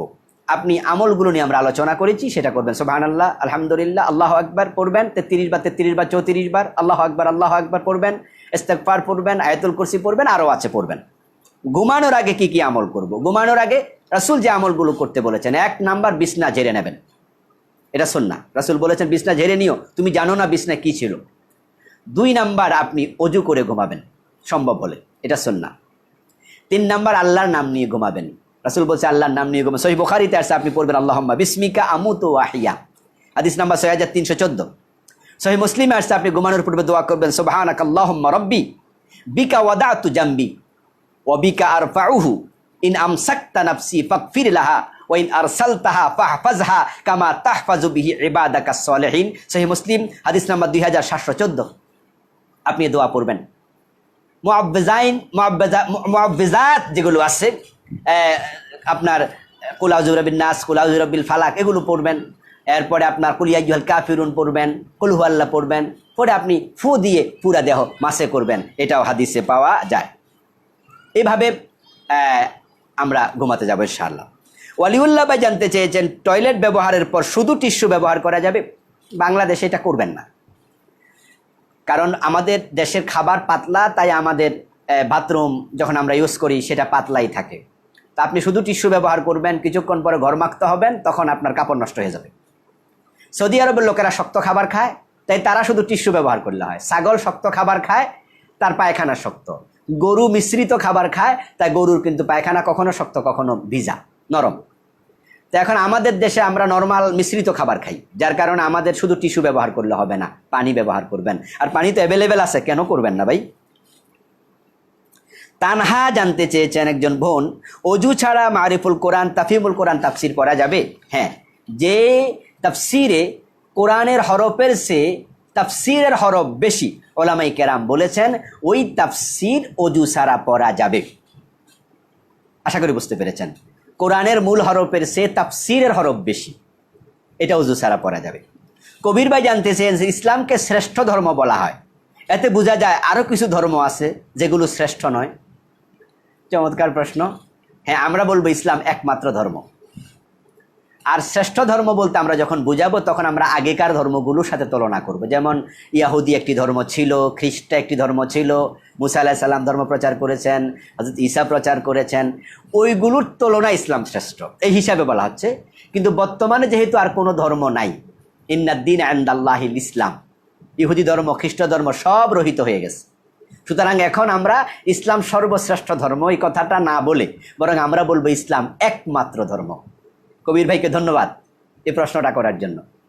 যারা শুনছেন তারা মনে রাখবেন, ইসলামকে আমরা বলবো একমাত্র ধর্ম, এটাই আল্লাহ বলেছেন, ইন্নাদ-দীনা ইনদাল্লাহিল ইসলাম। তবে হ্যাঁ, আদিয়ানে বাতিলাও তো আছে, লিইয়ুযহিরাহু আলাদ-দীনি কুল্লি। ওখানে আল্লাহ অন্য অন্য ধর্মগুলাকে ধর্ম বলেছেন, কিভাবে বলছেন? আদিয়ানে বাতিলা হিসাবে, অর্থাৎ সেগুলো বাতিল ধর্ম। যেমন জাল টাকা টাকা না, ঠিক অনুরূপভাবে জাল দলিল দলিল না, তো বাতিল ধর্ম ধর্ম না। ওই হিসাবে সর্বশ্রেষ্ঠ কেউ কেউ বলছি আর কি আমরা, তবে এটা আমরা না বলে বলবো ইসলাম একমাত্র ধর্ম। আব্দুল মান্নান ভাই জানতে চেয়েছেন, নামাজি ব্যক্তির সামনে দিয়ে কতটুকু দূরে যাওয়া যাবে? তার চোখ যেখানে আছে, যতটুকু নিচের দিকে তাকালে সে দেখে, সেজদা স্থানে তাকালে ওই যতটুকু দেখে ওই এরিয়ার বাহির দিয়ে যাবেন। কারণ এটা হাদিস দিয়ে নির্ধারণ করা নাই। হাদিসে আছে মুসল্লির সামনে দিয়ে যাইও না, তো মুসল্লির সামনে তো এখানে দাঁড়াইলে 10 মাইলও সামনে, ওইটা না। ওলামায়ে হানাফ বলেছেন অনেক লম্বা, যে অনেকে বলছেন যে 100 গজের কাছাকাছি, কম বেশি তারা বক্তব্য দিয়েছেন। কেউ 80 গজ বলেছেন, কেউ আরও একটু কম বলেছেন। এত না কঠিন, বরং হাদিসে যেহেতু নির্ধারণ করা নাই, এই জন্য আমরা কমপক্ষে তার নামাজে ডিস্টার্ব হয়, অমনোযোগী হয়, অতটুকু সামনে দিয়ে আমরা যাব না। শাহরিয়ার ভাই জানতে চেয়েছেন, কুইসা খাওয়া যাবে কিনা? এটা দেখতে সাপের মতো, ওইটাকে কুইসা বলে না, এটা মাছ নয়। সুতরাং এটা খাওয়া যাবে না, শুধু মাছ খাওয়া যাবে, সামুদ্রিক প্রাণী। আর মাছ ছাড়া অন্য প্রাণী, কচ্ছপ, কাঁকড়া, কুইসা, ওলামায়ে হানাফ বলেছেন মাকরুহে তাহরিমি, খাওয়া যাবে না। অন্য অন্য ওলামারা তারা জায়েজ বলেছেন, যে অন্য মাযহাব যারা মানেন তাদের জন্য জায়েজ আছে। কোয়েল ইসলাম ভাই জানতে চেয়েছেন, মহারানা বাবদ জমি লিখে দিলে হবে? হ্যাঁ, সম্পদ যেটা বিক্রি করা যায় সেটা দেয়া যায়, যেমন স্বর্ণ বিক্রি করা যায়, তাই মোহরানা হিসাবে স্বর্ণ দেয়া যাবে, বিক্রয় মূল্য ধরে লিখতে হবে। ঠিক জমি যদি আপনি দেন তাহলে আপনি লিখবেন টাকা, কিন্তু দিবেন জমি, ওই জমিটার বিক্রি মূল্য ধরে আপনি পরিশোধ করতে পারবেন। কারণ 5 লাখ টাকা মোহরানা, এমন জমি দেবেন যেটা সে 5 লাখ বিক্রি করতে পারবে, পরে আরো বেশি বিক্রি করতে পারবে। যদি কমে যায় অগত্যা সেটা ভিন্ন জিনিস, কিন্তু যখন লিখবেন জমিটা দিবেন তখন বিক্রি মূল্য ধরে দিতে পারবেন, কারণ যেহেতু এটা বিক্রি করা যাবে, দেয়া যাবে। আজিজুল্লাহ ভাই জানতে চেয়েছেন হিন্দু বন্ধুর বাসায় গিয়ে খাবার খাওয়া জায়েজ হবে, না খাওয়াই ভালো? কারণ তাদের পাক শাকের পবিত্রতা নিয়ে প্রশ্ন, টাকা পয়সা ইনকামে হালাল হারাম নিয়ে প্রশ্ন। এই জন্য তাদের থেকে খাবার টাবার না নেয়াই ভালো, কারণ হালাল খাবার না খেলে ইবাদত কবুল হয় না। মোস্তফা জানতে চেয়েছেন গর্ভ অবস্থায় তালাক দিলে তালাক হবে? হ্যাঁ, স্ত্রী যদি পেটে বাচ্চা থাকে আর আপনি তালাক দিয়ে দেন, তালাক কিন্তু হয়ে যাবে, তবে তার ইদ্দতটা হবে ওয়াদুল হামাল, তার বাচ্চা প্রসব হওয়া পর্যন্ত সে বিয়ে বসতে পারবে না। ইদ্দত নরমালি পালন করবে 3 হায়েজ, আর যাদের পেটে বাচ্চা আছে তারা পালন করবে একবারে বাচ্চা হওয়া পর্যন্ত। মারুফ বিল্লাহ জানতে চেয়েছেন বিকাশ থেকে অনিচ্ছা সত্ত্বেও মাঝে মাঝে কিছু সুদ আসে, লভ্যাংশ আসে, সেটা খাওয়া যাবে? না, খাওয়া যাবে না, সেটা ফেলে দিতে হবে। বোন রাশেদা জানতে চেয়েছেন মিনসের সময় হায়াত চলাকালে মুখস্থ আয়াত তেলাওয়াত করতে পারবো? না, করবেন না। যদি কোরআনের আয়াত দোয়া হিসাবে পড়ি তাহলে কোনো আলেম বলেছেন জায়েজ দোয়া হিসাবে, তবে যেহেতু হায়াজ অবস্থায় কোরআন তেলাওয়াত করতে রাসূল নিষেধ করেছেন, তা দোয়া হিসাবে আপনি হাদিসের গুলো পড়েন, হাদিস পড়েন দোয়া হিসাবে, যে হাদিসের দোয়াগুলো আছে, অনেক দোয়া হাদিসে আছে, কোরআন তেলাওয়াত না করাই ভালো, তবে কোনো আলেম দোয়া হিসাবে কোরআন পড়া যাবে বলেছেন। লিপি সিকান্দার একজন বোন জানতে চেয়েছেন তাশাহুদে আঙ্গুল ইশারা করা নির্ধারিত নিয়ম আছে? হ্যাঁ আছে, বিষয়ে আমরা আগে আলোচনা করেছি, সংক্ষেপে বলছি। আপনি তাশাহুদে বসেই এইভাবে বৃদ্ধাঙ্গুলের সাথে মধ্যমা সহ বাকি 3গুলো একত্রিত করবেন, এটা তুলে ধরে রাখবেন সালাম ফিরানো পর্যন্ত। কোনো আলেম বলেছেন একটু নাড়াবেন, হাদিসে আছে, কোনো আলেমরা বলছেন নাড়ানো লাগবে না, এইভাবে তুলে ধরে রাখবেন, এটাও হাদিসে আছে। ফয়সল ভাই জানতে চেয়েছেন কোনো অমুসলিম যদি ইসলাম গ্রহণের পরিকল্পনা করে কিন্তু ইসলাম গ্রহণের আগে মারা যায়, সে কি মুসলিম হিসাবে গণ্য হবে? না রে ভাই, ইসলাম গ্রহণ না করলে মুসলিম হবে কেমনে? এই জন্য আমরা বলবো যারা মুসলিম হতে চায় পরিকল্পনা করে দেরি করা যাবে না, হায়াত মতের স্টেশন নাই। এই জন্য আপনি কালেমা পড়ার জন্য হুজুরের বাড়িতেও যাওয়া দরকার নাই, আপনি কালেমা পড়ার সিদ্ধান্ত নিয়েছেন, সাথে সাথে পড়ে ফেলবেন আশহাদু আল্লা ইলাহা ইল্লাল্লাহ ওয়া আশহাদু আন্না মুহাম্মাদার রাসূলুল্লাহ, আপনি তখনই মোমেন হয়ে যাবেন। এরপরে আবার হুজুরের কাছে যদি আপনি আবার যেতে চান তাহলে হুজুরের হাতে আপনি আবার পড়েন, কালেমা তো বারবার পড়ার সুযোগ আছেই। একবার এক লোক আমাকে মোবাইল করেছে, করে বলছে হুজুর আমি একজন মুসলমান বানাবো, হিন্দু আমার পরিচিত, তাকে আপনার কাছে আনতে চাই। আমি বললাম যে আমার কাছে আনবেন, কোনো আপত্তি নাই, কিন্তু সে কি এখন কালেমা পড়তে রাজি? কয় রাজি। তাহলে মোবাইলটা দেন, তাকে এখনই পড়াই, কারণ সে আমার কাছ পর্যন্ত আসবে, তারপরে মারা যাবে, নিশ্চয়তা কি? যেহেতু সে কালেমা পড়তে রাজি, আলহামদুলিল্লাহ আমি তাকে মোবাইলে কালেমাটা পড়িয়ে দিয়েছি। পড়িয়ে দিয়ে আবার বললাম ভাই আমার কাছে আসার আর কোনো দরকার নাই, আপনি কালেমা পড়েছেন তো আল্লাহকে খুশি করার জন্য, তা আল্লাহ তো আপনাকে ইমানদার হিসাবে কবুল করেই নিয়েছে, তা আমার কাছে মসজিদে আসতে হবে, পাবলিকের সামনে কালেমা পড়তে হবে, আপনার নাম জাহের করতে হবে, আর কি দরকার? যেহেতু আপনি বয়স্ক, বয়প্রাপ্ত, আপনি একজন বালেগ, আপনি এবার এফিডেভিট করে নেন, এফিডেভিট করে একটা ডকুমেন্ট আপনার কাছে রেখে দেন। আর যদি কালেমা এবার হুজুরের কাছে পড়তে চান মনে প্রশান্তির জন্য, তাহলে আপনি আপনার বাড়ির পাশে একজন মসজিদের ইমামের কাছে পড়ে নেন, আমার কাছে আর আসা দরকার নেই। এই জন্য বলবো যে কালেমা পড়ার জন্য যারা সিদ্ধান্ত নেবে আপনারাও দেরি করাবেন না। যারা আলোচনা শুনছেন, আমার এখানে অনেক আলেম ওলামা আলহামদুলিল্লাহ আছেন, আমার ভালো লাগে যখন আমার আলেম ভাইরা বলে যে হুজুর আপনার প্রশ্নোত্তর পর্বগুলো আমরা শুনি, তখন মনটা ভরে যায়, আলহামদুলিল্লাহ, এটাই সাদাকায়ে জারিয়া। আলেম ওলামা ভাইয়েরা আপনাদের কাছেও যারা ইমান আনার জন্য তারা প্রস্তাব পেশ করবে, দেরি নাই, সাথে সাথে কালেমা পড়িয়ে দেবেন। যাও অজু করে আসো, কালেমাটা পড়ে নাও, অজু করাইয়া কালেমা পড়াইয়া তাকে আগে ইমানদার বানিয়ে দেন। আব্দুর রহমান ভাই জানতে চেয়েছেন মনসুর হাল্লাস কে ছিলেন? মনসুর হাল্লাস উনি ইরাকের একজন ব্যক্তি, একজন আলিম, উনার নাম আবু আবদুল্লাহ হোসাইন বিন মনসুর। জন্ম নিয়েছেন 244 হিজরিতে, এন্তেকাল করেছেন 309 হিজরিতে। উনি একটু মাজজুব ছিলেন, একটু হালকা পাগল টাইপের লোক ছিলেন, হিতাহিত জ্ঞান ছিল না। কিছু লোক আপনার রাস্তায় দেখবেন যে হাঁটতেছে, চলছে, কেউ নামাজও পড়ে মাঝে মাঝে, আবার নামাজ পড়ে না। কখনো দেখা যায় যে পুরান কাপড় চোপড় পরে চলে, কাপড় ছিঁড়ে পেলে, মাথায় জট বেঁধে গেছে। এই লোকগুলো মাজজুব, আকল নেই। তো মানসুর হাল্লাজ শেষ জীবনে সেটা হয়ে গিয়েছেন। এক পর্যায়ে তিনি আনাল হক বলেছেন। এই জন্য আনাল হক দাবি করার কারণে, হক মানি আল্লাহ, ইন্নাল্লাহু আল হক, তো তিনি বলছেন যে আমি হক। তৎকালীন ওলামায়ে কেরাম বলছে সে কাফের হয়ে গেছে, তাই তাকে হত্যা করা হয়েছিল মানসুর হাল্লাজকে। তো এখন কেউ কেউ ওনাকে আল্লাহর ওলি বানিয়ে দিচ্ছে, এটা আবার ঠিক না। আবার তাকে কেউ কাফের ফতুয়া দিয়ে কাফের বানিয়ে দেবেন, এটাও ঠিক না। মাজজুবের জন্য আল্লাহ ভালো জানেন তিনি কি ফয়সালা করবেন। এই জন্য মানসুর হাল্লাজকে আল্লাহ দেখতে আসছে, আল্লাহর উনি দেখতে গেছে, উনাকে দেখতে গিয়ে লোকজন খুঁজে পায় না, জেলখানাও নাই। এগুলো সব বানোয়াট ওয়াজ, একবারে বানোয়াট। আল্লাহ আমাদের বোঝার তৌফিক দান করুক। সিফাত নামে একজন ভাই জানতে চেয়েছেন, হসপিটালে রোগী পাঠিয়ে কিছু কমিশন পাই, নেওয়া জায়েজ হবে? ঠিক হবে না। এটা আসলে কমিশন না, হাসপাতাল কর্তৃপক্ষ আপনাকে ঘুষ দিচ্ছে রোগী পাঠানোর জন্য। আর ওরা সেখানে গেলে অনেকে জবাই করে, রোগীদেরকে জবাই করে ফেলছে অনেক হাসপাতালের কর্তৃপক্ষ, আল্লাহ মাফ করুক। এই জন্য এটা না নেওয়াই ভালো। পরিবার পরিকল্পনা অধিদপ্তরে চাকরি করা যাবে কি না, কাউসার ভাই জানতে চেয়েছেন। হ্যাঁ, অসুবিধা নাই, তবে জন্ম নিয়ন্ত্রণ করতে শিখাবেন, কিন্তু বন্ধ করতে শিখাবেন না। নিয়ন্ত্রণ জায়েজ আছে সাময়িক। একটা সন্তান জন্ম নিয়েছে, আরেকটা 2 বছর 2.5 বছর বুকে দুধ খাওয়ার হক আছে, তাই সেটা পেটে আসলে যেটা দুধে আছে, বুকে আছে, এটা হক নষ্ট হবে, মা সুস্থ হবে। এই জন্য বিরতিকরণ, নিয়ন্ত্রণ মানে বিরতিকরণ। কিন্তু একবার বন্ধ করে দেবেন, এই চাকরি করবেন না, এটা জায়েজ নেই।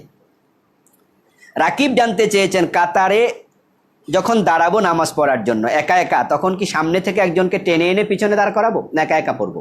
না, আপনি একা একা পড়বেন না, কাতারের ভিতরে ঢুকে যাবেন। চেষ্টা করবেন কোথাও ফাঁক আছে কিনা। যদি আপনি কোনো ফাঁক না পান, তাহলে আপনি মাজুর। এখন আপনি বাধ্য হইয়া পিছনে একা একা পড়বেন, আরেকজনকে টাইনা পিছনে আনা দরকার নাই। একটি হাদিস আছে, তবে এটা জয়ীফ। এটা টাইনা আনবেন, ওই ব্যক্তির মনোযোগ নষ্ট হয়ে যাবে নামাজে। আবার যদি সে না বোঝে, তাহলে নামাজের মাঝে আপনাকে কোনো দিয়ে গুতা মারবে যে কে টানতেছে আমাকে, এটা স্বাভাবিক। আর তার নামাজের মনোযোগ নষ্ট করলেন। তা আপনি যেহেতু মাজুর, তাই আপনি এখন পিছনে একা একা নামাজ পড়ুন। তবে ইচ্ছা করে সামনে খালি রেখে পিছনে একা একা নামাজ পড়া যাবে না। এই জাতীয় একজন পড়েছিল, আল্লাহ রাসূল বলছে তুমি নামাজ আবার পড়ো। শাহরিয়ার ভাই বলছেন, অপরিচিত নারী পুরুষকে সালাম দেয়া যাবে কিনা? অপরিচিত নারী পুরুষকে সালাম না দেয়াই ভালো। নারী কোনো পুরুষকে দেবে না, পুরুষ কোনো নারীকে দেবে না। যদি কেউ দেয়, তাহলে উত্তরটা একটু মনে মনে নেবেন, উত্তর নিয়ে নেবেন। কারণ এই জাতীয় সালাম কালাম থেকে পরবর্তী দেখা যায় যে পরিচয় তৈরি হয়, সে পরিচয় থেকে আবার একটু পরবর্তীতে দিন প্রচার করতে করতে দিলের প্রচার শুরু হয়, তখন মুখের পরিচয় থেকে গভীরতা তৈরি হয়। এটা এই জন্যই শরীয়তের পর্দার বিষয়টা খেয়াল রেখে আমরা বেগানা নারীকে সালাম না দেই, বেগানা নারী বেগানা পুরুষকে সালাম না দেই। তবে যদি দিয়ে দেয়, তাহলে উত্তরটা মনে মনে নেবেন। সম্মানিত ভাইরা, আরও কিছু প্রশ্ন আছে, অনেক সময় আজকে দিয়েছি আলহামদুলিল্লাহ, অনেকগুলো উত্তর আমরা জেনেছি। সকল প্রশ্নের জবাব একদিনে দেওয়া সম্ভব নয়, ক্ষমা চেয়ে নিচ্ছি যাদের প্রশ্নের জবাব দিতে পারিনি। সালাম বলেছেন অনেকে, ওয়ালাইকুম আসসালাম রহমতুল্লাহ। যারা এখনও শেয়ার করেন নাই, মেহরবানি করে শেয়ার করে দিন, তাহলে অনেকেই উপকৃত হবে জেনে। আপনি সাদাকায়ে জারিয়ার অধিকারী হবেন। আর ইনশাআল্লাহ পরবর্তী জুমাতে আল্লাহ যদি বাঁচিয়ে রাখে, সেই রাত্রিতে আবার দেখা হবে। আপনারা প্রশ্ন করে রাখবেন আমার ফেসবুক পেজে এবং ফেসবুক আইডিতে। তো প্রশ্ন যখন করবেন, আমি প্রশ্নগুলো লিখে লিখে উত্তর দেই। যেমন এই যে লেখা আছে, এবং অনেকগুলো আরও আছে যেগুলো আজকে লিখেছি কিন্তু উত্তর দিতে পারিনি। তবে এইগুলো আমি আশা করি আগামী সপ্তাহে প্রথমে দেব ইনশাআল্লাহ। ততদিন আল্লাহ আমাদের ভালো রাখুন, সুস্থ রাখুন, ইমানের সাথে রাখুন, দিন বুঝে মেনে চলার তৌফিক দান করুন। আমিন। সুবহানাকাল্লাহুম্মা বিহামদিক, আশহাদু আল্লা ইলাহা ইল্লা আনতা, আস্তাগফিরুকা ওয়া আতুবু ইলাইক। ওয়াসসালামু আলাইকুম ওয়া রাহমাতুল্লাহি ওয়া বারাকাতুহু।